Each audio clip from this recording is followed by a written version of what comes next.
आज हम श्री रामचरितमानस का प्रथम सोपान बालकांड, मास पारायण, पांचवा विश्राम, नवाहन पारायण, पहला विश्राम के दोहा नंबर 154 से अनुवाद सहित पेश कर रहे हैं। प्रकरण श्री राम जी के अवतार लेने का दूसरा कारण। लीजिए सुनिए। नाना बापी कूप तड़ागा, सुमन वाटिका सुंदर बागा, विप्र भवन सुर भवन सुहाए, सब तीर्थन विचित्र बनाए। उसने बहुत सी बावलियाँ, कुएं, तालाब, फुलवाड़ियाँ, सुंदर बगीचे, ब्राह्मणों के लिए घर और देवताओं के सुंदर विचित्र मंदिर सब तीर्थों में बनवाए। जह लग गए पुराण श्रुति, एक एक सब जाग, बार सहस्त्र सहस्त्र नृप किए सहित अनुराग। वेद और पुराणों में जितने प्रकार के यज्ञ गए गए हैं, राजा ने एक एक करके उन सब यज्ञों का प्रेम सहित हजार हजार बार किया। हृदय न कछु फल अनुसंधाना, भूप विवेकी परम सुजाना, करई जे धर्म करम मन मां बानी, वासुदेव अर्पित नृप ज्ञानी। राजा के हृदय में किसी फल की कामना न थी। राजा बड़ा ही बुद्धिमान और ज्ञानी था। वे ज्ञानी राजा कर्म, मन और वाणी से जो कुछ भी धर्म करता था, सब भगवान वासुदेव के अर्पित करता चला जाता था। चढ़ी बरबाजी बार एक राजा, मृगया कर सब साजी समाजा, विंध्याचल गंभीर बन गयमु, मृग पुनीत बहु मारत भयमु। एक बार वह राजा एक अच्छे घोड़े पर सवार होकर शिकार का सब सामान सजाकर विंध्याचल के घने जंगल में गया और वहाँ उसने बहुत से उत्तम उत्तम हिरण मारे। फिरत विपिन नृप दीख बराहु, जनु बन दुरेवु सशीघ्र सिराहु,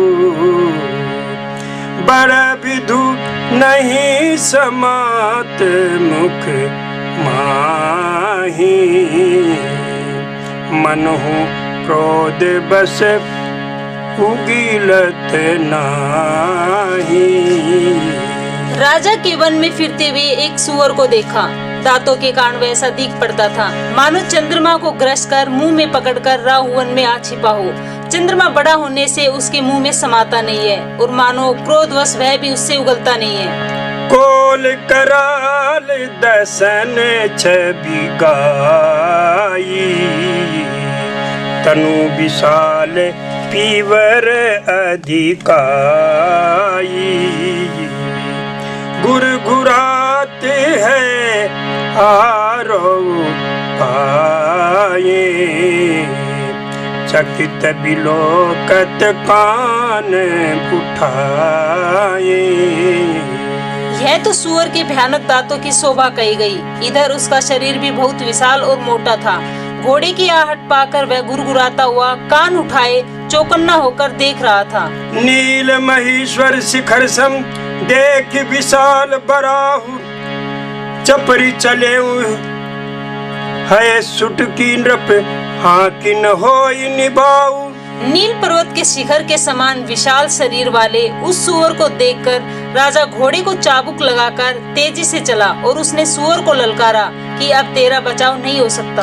आवत देखी अधिक रव बाजी, चले बरा है मरुत गति भाजी, तुरत कीन नप सर संधाना, मही मिली गए बिलोकत बाना।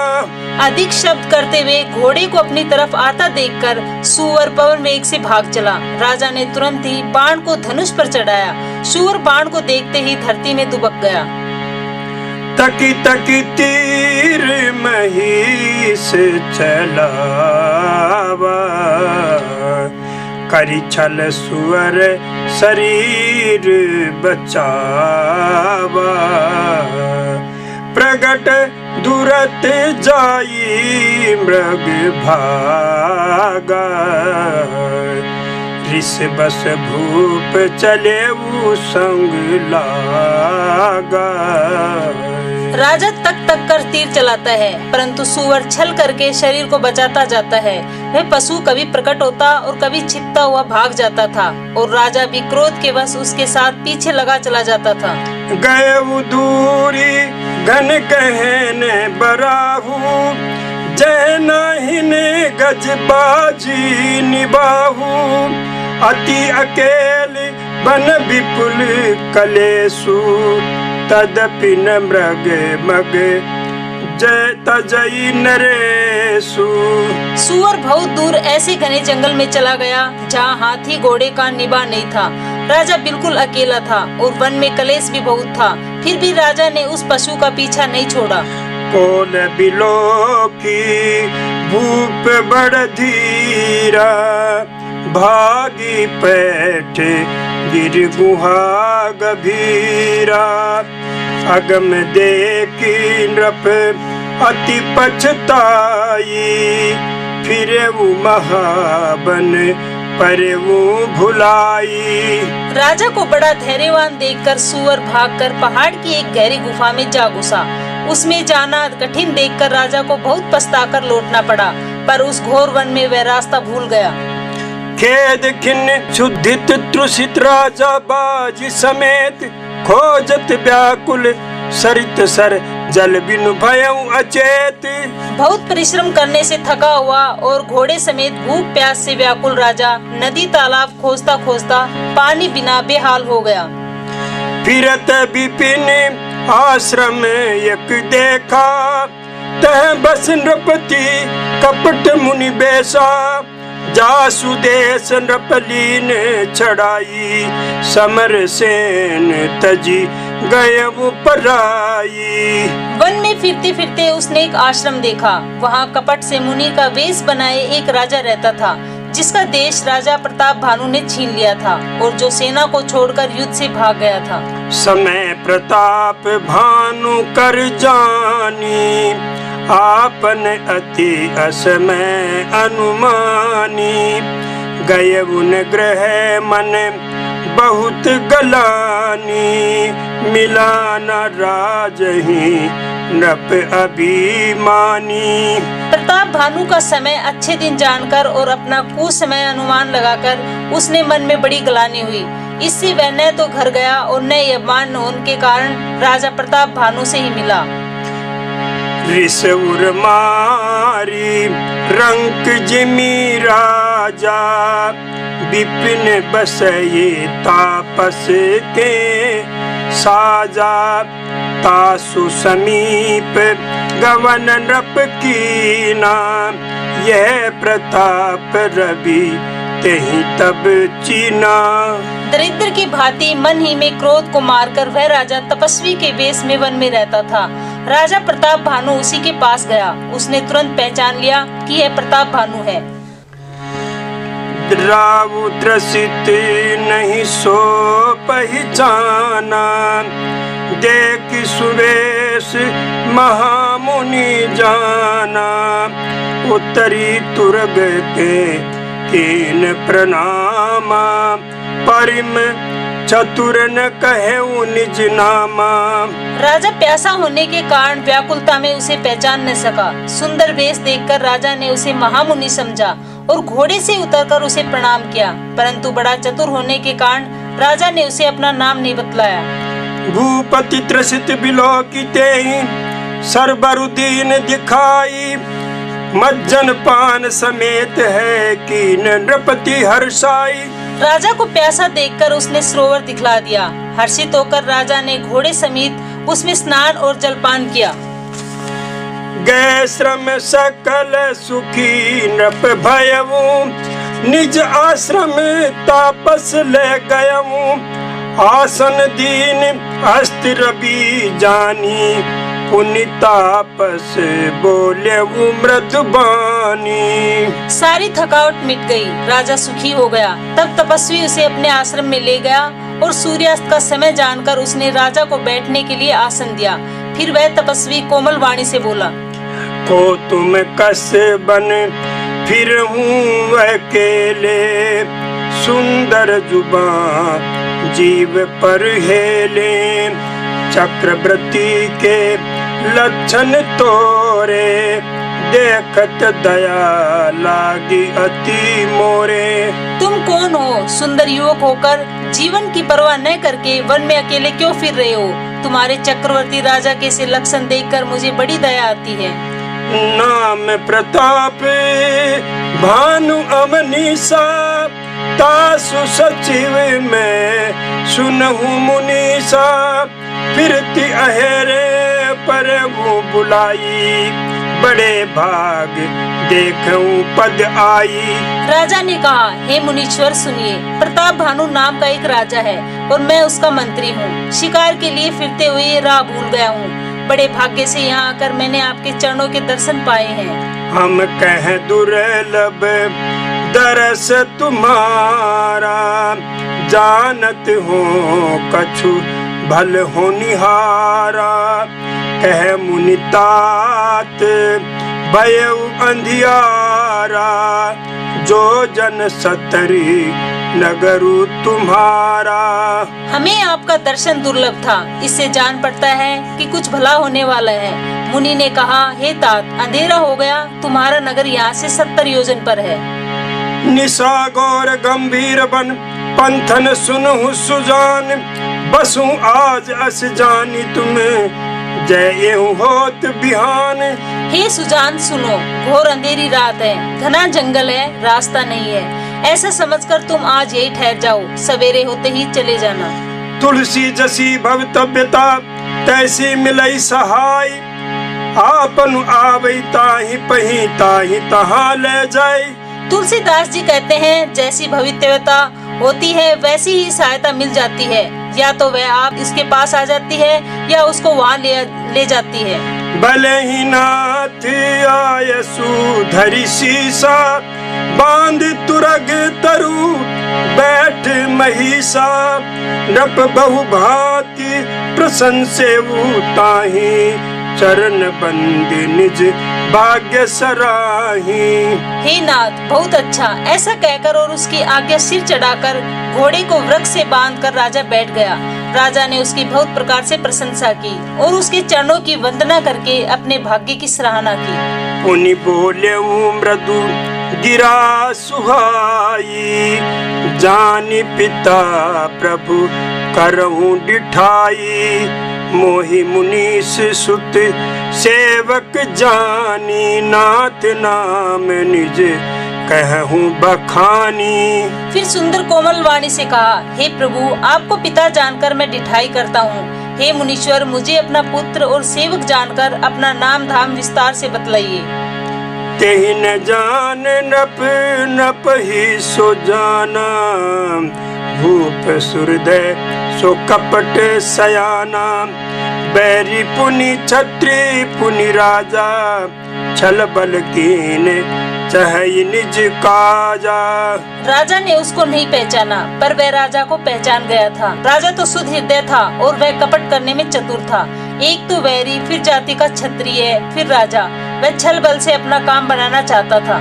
समुझ राज सुख दुखित अराती, अवा अनल इव सुल गई छाती, सरल बचन नप के सुन काना, बयर संभारी हृदय हर्षाना। वह स्त्रु अपने राज्य सुख को समझ कर करके दुखी था। उसकी छाती कुमार के आवे की आग की तरह भीतर ही भीतर सुलग रही थी। राजा के सरल वचन कान से सुनकर अपने वैर को याद कर वह हृदय में हर्षित हुआ। कपट बोरी बानी मृदुल बोले जुगति समेत, नाम हमारे भिखारी अब निर्धन रहित निकेत। वह कपट में डुबोकर बड़ी युक्ति के साथ कोमल वाणी बोला, अब हमारा नाम भिखारी है, क्योंकि हम निर्धन और घर द्वारहीन हैं। कह नप जे विज्ञान निधाना, तुम सारी के गलित अभिमाना, सदा रही अप नफो दुराये, सब विधि कुशल कुछ बेश बनाए। राजा ने कहा, जो आपके सदृश विज्ञान के निधान और सर्वथा अभिमान रहित होते हैं, वे अपने स्वरूप को सदा छिपाए रहते हैं, क्योंकि कुवेश बनाकर रहने में ही सब तरह का कल्याण है। प्रकट संत वेश में मान होने की संभावना और मान से पतन की। यही ते कहीं संत श्रुति टेरे, परम कीचन प्रिय हरि के रे। तुम सम अधन भिखारी अरेहा, होत बिरंची शिव ही संदेहा। इसी से तो संत और वेद पुकार कर कहते हैं कि परम अकिंचन सर्वथा अहंकार ममता और मान रहित ही भगवान को प्रिय होते हैं। आप सरीखे निर्धन भिखारी और ग्रहहीनों को देखकर ब्रह्मा और शिव जी को भी संदेह हो जाता है कि वे वास्तविक संत है या भिखारी। जोशी सोशी तव चरण नमामि, मोह पर कृपा करिए अब स्वामी। सहज प्रीति भूपति कई देखी, आप विषय विश्वास विसेखी। आप जो हो सो हो, अर्थात जो कोई भी हो, मैं आपके चरणों में नमस्कार करता हूँ। हे स्वामी, अब मुझ पर कृपा कीजिए। अपने ऊपर राजा की स्वाभाविक प्रीति और अपने विषय में उसका अधिक विश्वास देखकर सब प्रकार राज ही अपनाई, बोले अधिक स्नेह जनाई। सुनु सती भावु कहूँ महिपाला, यहाँ बसत बीते बहु काला। सब प्रकार से राजा को अपने वश में करके अधिक स्नेह दिखाता हुआ वह कपट तपस्वी बोला, हे राजन सुनो, मैं तुमसे सत्य कहता हूँ, मुझे यहाँ रहते बहुत समय बीत गया। अब लगी मोहिन मिले कोई, मैं न जनावऊ काहू। लोक मान्यता अनल सम, कर तप कानन दाहू। अब तक न तो कोई मुझसे मिला और न मैं अपने को किसी पर प्रकट करता हूँ, क्योंकि लोक में प्रतिष्ठा अग्नि के समान है, जो तप रूपी वन को भस्म कर डालती है। तुलसी देख सुबह सुभूलई मूडन चतुर नर, सुंदर के कई पेख बचन सुधा सम असन अहि। तुलसीदास जी कहते हैं, सुंदर वेश देखकर मूड नहीं, मूड तो मूड ही है। चतुर मनुष्य भी धोखा खा जाते हैं। सुंदर मोर को देखो, उसका वचन तो अमृत के समान है और आहार सांप का है। ताते गुप्त रहूं जग माही, हरि तजी किमपि प्रयोजन नाही। प्रभु जानत सब बिन ही जनाये, कहूँ कवनी सिद्धि लोक रिझाए। कपट तपस्वी ने कहा, इसी से मैं जगत में छिपकर रहता हूँ। श्री हरि को छोड़कर किसी से कुछ भी प्रयोजन नहीं रखता। प्रभु तो बिना जनाए ये सब जानते हैं। फिर कहो, संसार को रिझाने से क्या सिद्धि मिलेगी? तुम सूची सुमति परम प्रिय मोरे, प्रीति प्रतीति मोहि पर तोरे। अब तो तात दुरावहु तो ही, दारुण दोष घटयति मोही। तुम पवित्र और सुंदर बुद्धि वाले हो, इससे मुझे बहुत ही प्यारे हो और तुम्हारी भी मुझ पर प्रीति और विश्वास है। हे तात, अब यदि मैं तुमसे कुछ छिपाता हूँ तो मुझे बहुत ही भयानक दोष लगेगा। जिमि जिमि तापसु कथई उदासा, तिमि तिमि नृपहि उपज विश्वासा। देखा स्वय बस कर्म मन बानी, तब बोला तापस बग ध्यानी। जो वह तपस्वी उदासीनता की बातें कहता था, त्यों ही त्यों राजा को विश्वास उत्पन्न होता था। जब उसको बुगले की तरह ध्यान लगाने वाली मुनि ने राजा को कर्म मन और वचन से अपने वश में जाना, तब वह बोला, नाम हमारे एक तनु भाई, सुनि नृप बोलेऊं पुनि सिरुनाई। कहूँ नाम कर अर्थ बखानी, मोहि सेवत अति आपन जानी।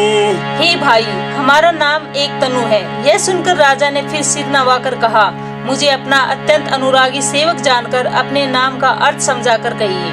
आज सृष्टि उपजी जब ही तब उत्पत्ति भय बोरी, नाम एक तनु हेतु ते ही देहन धरी बिहोरी।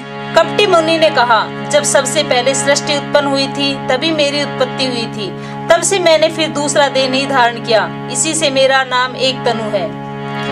जनिया चरजबू करहूँ मन माही, सुत तपते दुर्लभ कछु नाहि। तप बलते जग सृजई विधाता, तप बल विष्णु भये परित्राता। हे पुत्र, मन में आश्चर्य मत करो, तप से कुछ भी दुर्लभ नहीं है। तप के बल से ब्रह्मा जगत को रचते हैं, तप इनके बल से विष्णु संसार का पालन करने वाले बने हैं। तप बल शंभु करही संघारा, तपते अगम न कछु संसारा।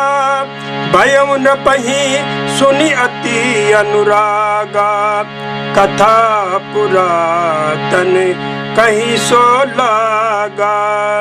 तप ही के बल से रुद्र संहार करते हैं। संसार में कोई ऐसी वस्तु नहीं जो तप से न मिल सके। यह सुनकर राजा को बड़ा अनुराग हुआ। तब वह तपस्वी पुरानी कथाएं कहने लगा। कर्म धर्म इतिहास अनेका, करे निरूपण बिरति विवेका। उद्भव पालन प्रलय कहानी, कहे सी अमित आचरज बखानी। कर्म धर्म और अनेकों प्रकार के इतिहास कहकर वह वैराग्य और ज्ञान का निरूपण करने लगा। सृष्टि की उत्पत्ति, पालन और संहार की अपार आश्चर्य भरी कथाएं उसने विस्तार से कही। सुनि महीप तापस बस भयऊ, आपन नाम कहन तब लयऊ। कह तापस नप जानम तो ही, कीनेहु कपट लाग भल मोही। राजा सुनकर उस तपस्वी के वश में हो गया और वह उसे अपना नाम बतलाने लगा। तपस्वी ने कहा, राजन, मैं तुमको जानता हूँ, तुमने कपट किया वह मुझे अच्छा लगा। सुनु महीश असी नीति जय, नाम न कहीं नृप मोई। तो ही पर अति प्रीति सोई, चातुरता विचारी तब। हे राजन सुनो, ऐसी नीति है कि राजा लोग जहाँ तहाँ अपना नाम नहीं कहते। तुम्हारी वही चतुराई समझकर तुम पर मेरा बड़ा प्रेम हो गया। नाम तुम्हारे प्रताप दिनेशा, सत्य के तू तब पिता नरेशा।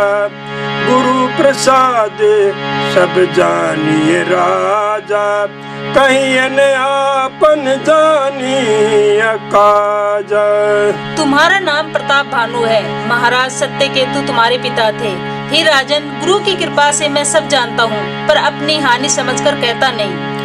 देखितात तब सहज सुधाई, प्रीति प्रतीति नीति निपुनाई। उपजी परी ममता मन मोरे, कहूँ कथा निज पूछे तोरे।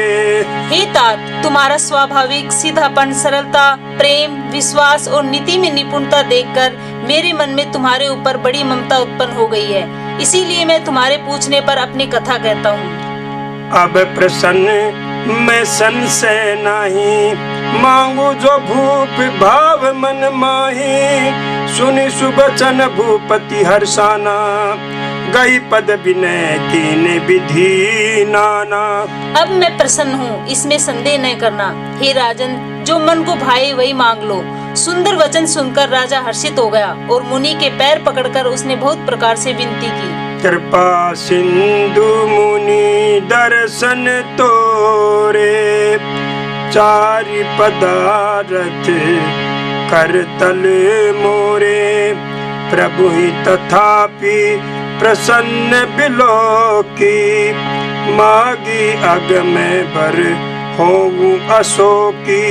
हे दया सागर मुनि, आपके दर्शन से ही चारों पदार्थ अर्थ, धर्म, काम और मोक्ष से मेरी मुट्ठी में आ गए। तो भी स्वामी को प्रसन्न देखकर मैं ये दुर्लभ वर मांगकर क्यों न शोक रहित हो जाऊं। जरा मरण दुख रहित तनु समर जीते जनि को, एक छत्र रिपुहीन मही राज कलप सत हो। मेरा शरीर वृद्धावस्था, मृत्यु और दुख से रहित हो जाए, मुझे युद्ध में कोई जीत न सके और पृथ्वी पर मेरा 100 कल्प तक एक छत्र अकंटक राज्य हो। कहता पस नृप ऐसे ही हो, कारण एक कठिन सुनु सोऊ। कालव तुए पद नहीं सीसा, एक विप्र कुल छाड़ी महिषा। तपस्वी ने कहा, हे राजन ऐसा ही हो, पर एक बात कठिन है, उसे भी सुन लो। हे पृथ्वी के स्वामी, केवल ब्राह्मण कुल को छोड़कर काल भी तुम्हारे चरणों पर सिर नवाएगा। तप बल विप्र सदा बरियारा, तिनके कोप न को रखबारा। जो विप्र ने बस करहूँ नरेसा, तो सुह बस विधि विष्णु महेशा। तप के बल से ब्राह्मण सदा बलवान रहते हैं, उनके क्रोध से रक्षा करने वाला कोई नहीं है। यदि तुम ब्राह्मणों को वश में कर लो तो ब्रह्मा, विष्णु और महेश भी तुम्हारे अधीन हो जाएंगे। चलन ब्रह्म कुल सन बरियाई, सत्य कहूँ तो भुजा उठाई। विप्र श्राप बिनु सुनु मही पाला, तोर नाश नहीं कवने काला। ब्राह्मण कुल से जोर जबरदस्ती नहीं चल सकती, मैं दोनों भुजा उठाकर सत्य कहता हूँ। हे राजन सुनो, ब्राह्मणों के साप बिना तुम्हारा नाश किसी काल में नहीं होगा। हर से उरावो बचन सुनता सु, नाथ न होई मोर अब नासु। तब प्रसाद प्रभु कृपा निधाना, मोह कहूँ सर्व काल कल्याणा। राजा उसके वचन सुनकर बड़ा प्रसन्न हुआ और कहने लगा, हे स्वामी, मेरा नाश अब नहीं होगा। हे कृपा निधान प्रभु, आपकी कृपा से मेरा सब समय कल्याण होगा। एवमस्तु कईच कपट मुनि बोला कुटिल बहोरी, मिलब हमार भुलाव निज कहूँ तो हम ही न खोरी। ऐसा ही हो कहकर वह कुटिल कपट मुनि फिर बोला, किंतु तुम मेरे मिलने तथा अपने राहु भूल जाने की बात किसी से कहना नहीं, यदि कह दोगे तो तुम्हारा दोष नहीं।